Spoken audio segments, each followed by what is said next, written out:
Hello students, chapter number 6. Today we are going to learn about three topics, that is Axiom 6.1, Axiom 6.2 and Theorem 6.1. So what is Axiom 6.1? This is Axiom 6.1 and Axiom 6.2 are mostly related axioms. So what are they? So first, Axiom 6.1 is, if a ray stands on a line, then the sum of two adjacent angles so formed is 180. So what does it mean? If a ray stands on a line, so there should be a line. एक line हसे आ line ने कहिए A B.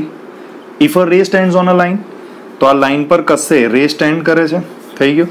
આને હું C કહું અને આ D કહું. તો અહીંયા લાઇન કઈ છે? એ બી.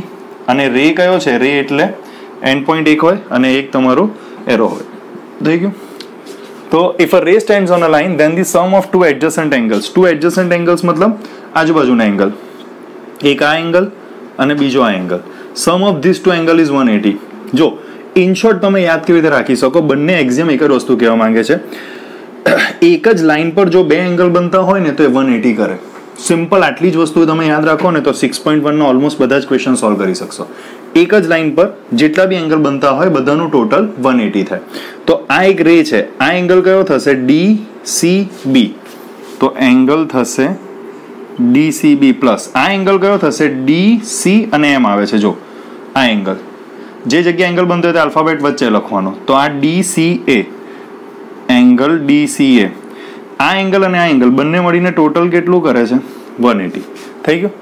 આ તમને કહેવા માંગે છે, if a ray stands on a line, બરાબર, then sum of the two adjacent angle is 180. Simple. Okay. Now exam number 6.2 same જ છે પણ ખાલી લખવાની રીત અલગ છે. If the sum of two adjacent angle is 180, બરાબર. એ લોકો હવે શું ઊંધું કરે છે કે જો બે એડજસન્ટ એંગલનો સમ 180 હોય, then non common arms of the angles form a line. Non common arms એટલે જો એંગલના બે નોન કોમન આર્મ એટલે એક CA અને એક CB. આ જ વસ્તુ છે. આમાં શું કીધેલું છે કે જો એક લાઇનની ઉપર રે હશે તો બે એડજસન્ટ એંગલનું ટોટલ 180 થશે.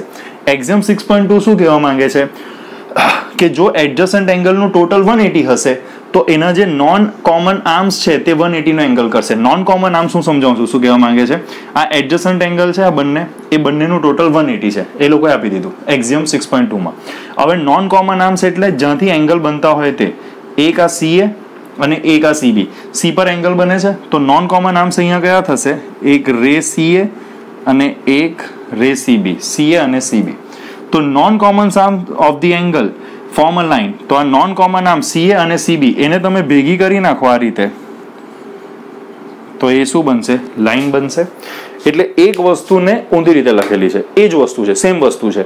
કે એ લોકો એવું કે એક લાઇનની ઉપર કોઈ રે છે તો એડજસન્ટ એંગલનું ટોટલ 180 થશે. હું એવું કહું છું, એક લાઇનની ઉપર જેટલા બી એંગલ હોય, બે રે હોય અને એનું બી ટોટલ કરો. સપોઝ આ રીતે છે, આ એક રે છે, આ હું બીજો રે ડ્રો કરી દઉં, બરાબર. 1, 2 અને 3 એંગલ. તો 1, 2 અને 3, આ ત્રણે એંગલનું પ્લસ ટોટલ બી 180 થશે. એક લાઇનની ઉપર જેટલા બી એંગલ હોય ને તેનું ટોટલ 180 થાય. એ લાઇન સપોઝ એમ હોય અને આ બે રે હોય તો બી આ 3 એંગલ 1, 2 અને 3 એ ટોટલ 180 જ કરશે. એટલે તમારે આ રીતે યાદ રાખવાનું, એક લાઇનની ઉપર એક સ્ટ્રેટ લાઇન ગમે ત્યાં હોઈ શકે, આ રીતે, આ રીતે, આ રીતે, એક સ્ટ્રેટ લાઇનની ઉપર જેટલા બી એંગલ હોય એનું ટોટલ 180 ડિગ્રી થશે, બરાબર. એનું કન્ક્લુઝન છે. હવે થિયરમ 6.1 મોસ્ટ ઇમ્પોર્ટન્ટ થિયરમ કરવાનો છે. આજનું મેઇન ટોપિક જ તમારો આના પછીનો એ છે. સો થિયરમ 6.1 પછી એક્ઝામ્પલ છે, એટલે આની થિયરી માટે આપણે 2 લેક્ચર્સ લીધા છે કે તમને બેઝિકલી થિયરી અને થિયરમ ખબર પડશે તો તમે એના એક્ઝામ્પલ્સ ઇઝીલી સોલ્વ કરી શકશો. Okay. So example note but theorem 6.1 હું જે રીતે લખું તે રીતે લખજો. ટેક્સ્ટબુકમાં જે રીતે નહીં લખશો તો સારું, ઇઝી રીતે લખાવું છું. Theorem 6.1, if two lines, if આમાં જે રીતે આલ્ફાબેટ્સ આપેલા છે એ રીતે જ આપું છું, એટલા માટે ટેક્સ્ટબુકમાંથી પહેલા લખીએ છીએ. if two lines intersect each other, then the vertically opposite, હું બોલું છું જો કોઈને નહીં વંચાય તો, if two lines intersect each other then the vertically opposite angles are equal. Okay, હવે આમાં કઈ રીતે લખશું? તો જે રીતે ટેક્સ્ટબુકમાં જે રીતે નથી લખવું આપણે, એક આવશે ગિવન. ગિવન શું છે પહેલા એ લખો. તો ગિવનમાં છે two lines intersect each other. તો અહીંયા પહેલા ફિગર ડ્રો કરીએ. Two lines intersect each other, last લેક્ચરમાં સમજાવેલું છે, બે લાઇન ઇન્ટરસેક્ટ કરે. નામ આપણે આ થિયરમમાં ફિગર બી ડ્રો કરવી પડશે. હવે એનું જે નેમિંગ છે તે આ રીતે છે, AB and CD. તમે બીજું કંઈ આપી શકો, બટ તમને એટલો થિયરમ કન્સેપ્ટ ક્લિયર હોવો જોઈએ. હવે જો if two lines intersect each other, if એટલે કન્ડિશન આપેલી છે, તો થિયરમ હંમેશા આ રીતે લખાય. પહેલા ગિવન લખાય. તો ગિવન શું છે? Two lines intersect each other. કઈ બે લાઇન? અહીંયા જે નામ આપેલા હોય તે AB and CD. તો late AB and CD intersects each other. This is your given point. હવે બીજું આવે ટુ પ્રૂવ. થિયરમ કઈ રીતે લખાય? ગિવન લખાય, પછી ટુ પ્રૂવ લખાય, પછી ફિગર ડ્રો થાય અને પછી પ્રૂફ આવે. બરાબર? એટલે ગિવન અને ટુ પ્રૂફ ફિગરની ઉપર આવશે. શું પ્રૂવ કરવાનું છે? Then the vertically opposite angles are equal. Vertically opposite angle મેં તમને શીખવેલું છે લાસ્ટ લેક્ચરમાં. વર્ટિકલી ઓપોઝિટ એટલે આની સાથે આ બંને એંગલ ઇક્વલ થશે અને આ O પર ઇન્ટરસેક્ટ કરે છે. Let AB and CD intersect each other at O. તો આ angle AOD is equal two આ એંગલ કયો થશે? COB. આ ફર્સ્ટ કેસ પ્રૂવ કરવાનું, 1. અને સેકન્ડ, હવે બીજો કયો એંગલ ઇક્વલ થશે? આ અને આ. તો આ છે AOC is equal to DOB. Okay, so હવે તમને આટલું ખબર પડી ગઈ કે થિયરમ કઈ રીતે લખાય. If two lines intersect each other, this is your given condition. તો એ બે લાઇન કઈ છે? AB and CD. કઈ ઇન્ટરસેક્ટ કરે છે? O પોઈન્ટ પર. This is your given. Two prove. Prove શું કરવાનું છે? Vertically opposite angles are equal. Vertically opposite એટલે આ બે વર્ટિકલી ઓપોઝિટ થશે, લાસ્ટ લેક્ચરમાં કરાવેલું છે, અને આ બે વર્ટિકલી ઓપોઝિટ. તો આ બંને એંગલ ઇક્વલ થવા જોઈએ અને આ બંને એંગલ ઇક્વલ થવા જોઈએ. હવે આવું આપણે પ્રૂવ કરવાનું છે. બરાબર? તો અહીંયા because of lack of space અહીંયા આપણે અત્યારે શું કરીશું? આ ઇરેઝ કરી નાખું, બટ લખવાનું આ રીતે છે, ગિવન ટુ પ્રૂવ, પછી ફિગર અને એની નીચે પ્રૂફ. બરાબર? તો એઝ ઓફ નાઉ આ હવે હું કાઢું છું.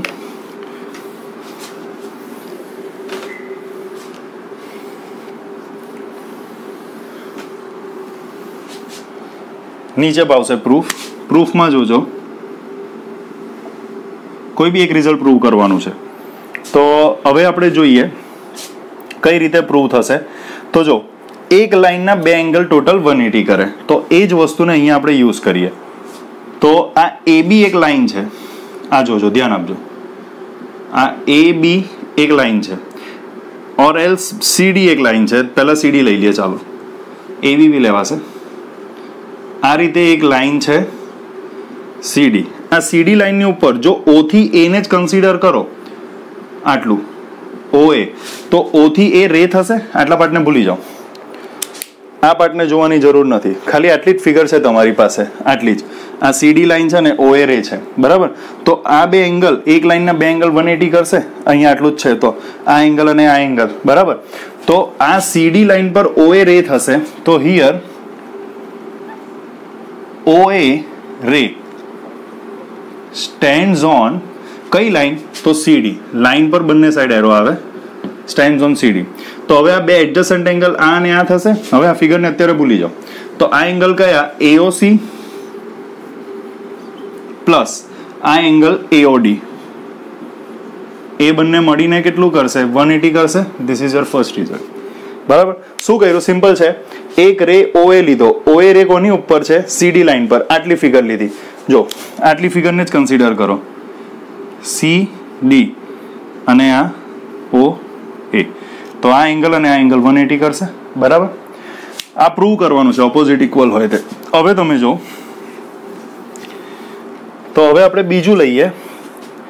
એકવાર OA રે લીધું, હવે OD રે લઈએ, બરાબર. તો અહીંયા શું થશે, OD હવે આ રીતે લઈએ, AB પર OD છે તો રે OD stands on line AB. થઈ ગયું. પ્રૂવ કરવાનું તો આપણને ખબર જ છે. તો જો હવે મેં શું લીધું, હવે મેં આ લીધું, આ એક લાઈન લીધી AB અને એની ઉપર આ એક રે લીધો OD. થઈ ગયું. હવે આ બે એંગલ 180 કરશે. એ એંગલ કયા, AOD પ્લસ આ એંગલ કયો, BOD કરશે. જો this is second result. Simple છે, આને ભૂલી જાઓ. આ AB લાઈનની ઉપર OD રે છે તો એંગલ AOD અને એંગલ BOD એ મળીને 180 કરશે. ઓકે, હવે તમે જો તો ફર્સ્ટ અને સેકન્ડ રિઝલ્ટમાં રાઈટ હેન્ડ સાઈડ સેમ છે. જો રાઈટ હેન્ડ સાઈડ સેમ હોય તો left hand side be same હોય. સિમ્પલ. 180 ની વેલ્યુ આટલી છે તો એ વેલ્યુ મેં અહીંયા લખી શકું એક રીતે જોવા જાવ તો. In short, right hand side equal હોય તો left hand side be equal હોય. તો ફ્રોમ 1 and 2 હવે આ કાઢી નાખું ઓર એસ અને આપણે સાઈડ પર ડ્રો કરીએ જે રીતે હતું તે રીતે જ. નેમિંગ તમારા પર છે. Okay, so from 1 and 2 right hand side equal, so left hand side be equal. અહીંયા શું છે, AOC plus AOD is equal to left hand, right hand side equal છે તો left hand side equal to left hand side. હવે બંને side પર એક angle common છે AOD. લેફ્ટ હેન્ડ સાઈડ જો તમારી પાસે આવું હોય x plus 5 is equal to 2x plus 5 is equal two ની બંને સાઈડ પર સેમ નંબર અને સેમ સાઇન હોય તો કટ થઈ જાય +y બીકોઝ સાઈડ ચેન્જ થાય. એ આપણે કન્સિડર અત્યારે રહેવા દો. Plus angle AOD plus angle AOD cut થશે તો શું બચ્યું, AOC is equal two BOD. જો AOC આ angle is equal two BOD આ એંગલ આવી ગયો, વર્ટિકલી ઓપોઝિટ એંગલ. એટલે જે 2 પ્રૂવ હતો એનો સેકન્ડ કેસ પ્રૂવ થઈ ગયું. હવે લખવાનું, સો બીજો કેસ પ્રૂવ નથી કરવાનો. In a same way we can prove. આ તો આપણે પ્રૂવ કરી દીધું કે વર્ટિકલી ઓપોઝિટ એંગલ ઇક્વલ છે. તો બીજા કયા એંગલ બચે છે, આ ને આ. In a same way AOD equal to COB or BOC જે લખવું હોય તે. બરાબર. જો તમે COB બી લખી શકો, BOC બી. ઇન શોર્ટ, જ્યાં એંગલ બનતો હોય ને જે આલ્ફાબેટ પર એંગલ, તે આલ્ફાબેટ O અહીંયા O પર એંગલ બને છે તો એ આલ્ફાબેટ વચ્ચે આવવો જોઈએ. C અહીંયા આવે ને B અહીંયા આવશે તો ચાલશે, બટ જ્યાં એંગલ બને છે તે આલ્ફાબેટ વચ્ચે હોવો જોઈએ. તમે BOC લખો કે COB લખો, એક જ વસ્તુ છે. તો એક કેસ જ પ્રૂવ કરવાનો છે, એના પરથી સેકન્ડમાં લખી દેવાનો છે. So this is your theorem 6.1. Simple theorem છે. તમે એકવાર પાછું જોજો, બહુ જ ડિટેલમાં મેં સમજાવ્યું છે, તમને આવડશે. પાછું એકવાર રિવાઇઝ કરાવી જાઉં. હવે આ તો તમે લખી લેશો, સો નો ઇશ્યુઝ.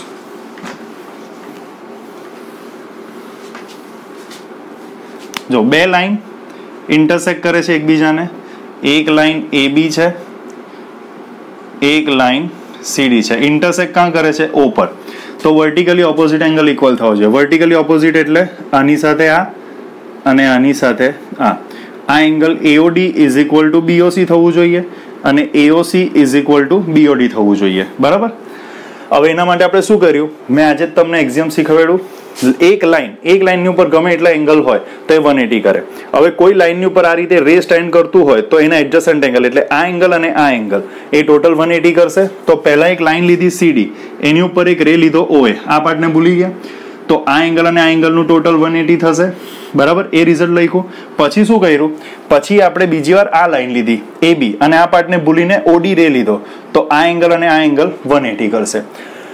હવે 180 બંને એંગલ થાય છે, રાઈટ હેન્ડ સાઈડ ઇક્વલ તો લેફ્ટ હેન્ડ સાઈડ ઇક્વલ. તેના પરથી આ બંને વર્ટિકલી ઓપોઝિટ એંગલ ઇક્વલ મળે છે. પછી ઇન અ સેમ વે આ angle AOD is equal two BOC એટલું લખવાનું છે. સિમ્પલ. એકવાર સ્ટડી કરી જજો. બરાબર છે. આજે આપણે થિયરમ પર અટકી જશું અને ધ્યાનથી કરજો, પૂછાય જ છે. બરાબર. હવે એક્ઝામ્પલ નેક્સ્ટ લેક્ચરથી આપણે સ્ટાર્ટ કરીશું. Thank you.